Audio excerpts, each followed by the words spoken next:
Hello, this is Jordan Strubhart, and I will be going through my project, which is over dual stack. So dual stack is a method that allows devices to send and receive both IPv4 and IPv6 packets. This allows both addressing methods to be used simultaneously over the same network.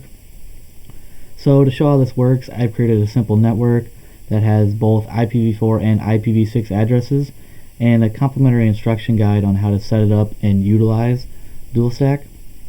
So first, I'm just going to do a brief rundown of what's going on in the project, and then I'll talk about at the end the whys of the project, such as why the project is important. So first, let's take a look at the packet tracer on the left and the addressing table on the right. In the table, we can see that we have both IPv4 and IPv6 devices in the side networks and a corresponding interface on the router. So you see that PC1 goes up to 0/0, and because it's configured with IPv4, the interface is configured with IPv4. Same thing with the IPv6. They're going up to a corresponding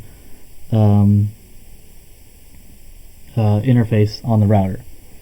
So it's a little different though between the routers on the interface 1/0. As you can see, it has both an IPv4 and IPv6 address. And this is just the first step in making sure that the packets can move through the networks. So if we move through the instructions, you'll see that first we just configure the PCs by giving them either an IPv4 or IPv6 address. And this is basic as going to the desktop, selecting IP config, and entering the IP, the default gateway, and the subnet mask. So then we move to the corresponding interfaces that will be working as their gateways. And as you can see, the interface that's connected to the IPv4 devices is configured with an IPv4 address, and vice versa for the IPv6 interfaces. And then you can see that for the interfaces between the two routers, it's basically the same thing, except we're combining the two commands to give it both an IPv4 and IPv6 address. Then we move on to routing, and in order for both these addresses to run between the networks, we need to configure basically two versions of OSPF. The first is OSPF version 2, and that's for IPv4, and then the second is OSPF version 3 for IPv6. So if we look at the IPv4 configs, you'll see that we advertise on networks, and we make sure to put them in area 0, and then we just make sure that the passive interface is the one that is configured with the IPv4 addressing. So then look at OSPF version 3. It's slightly different.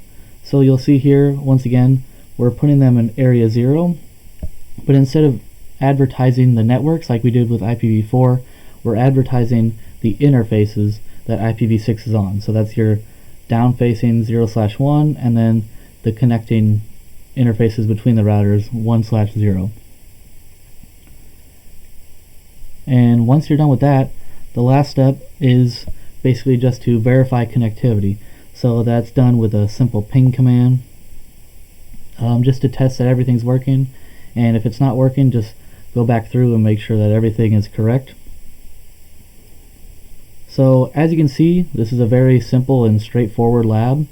I even had people in my family who have absolutely no networking knowledge do the lab to test it, and they were able to complete it with very little difficulty.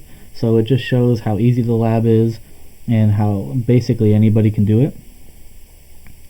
So finally, we'll talk about why it's important. So I chose it because I think it's important, and it's important because it can be used as a simple way to integrate IPv6 in a network that's mostly using IPv4.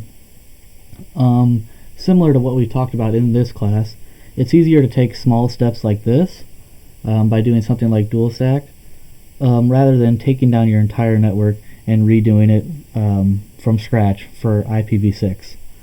And I think it's important because IPv6 will come eventually, at some point. So this offers an easy way to get your foot in the door and to get a start with it, rather than waiting until the very last second.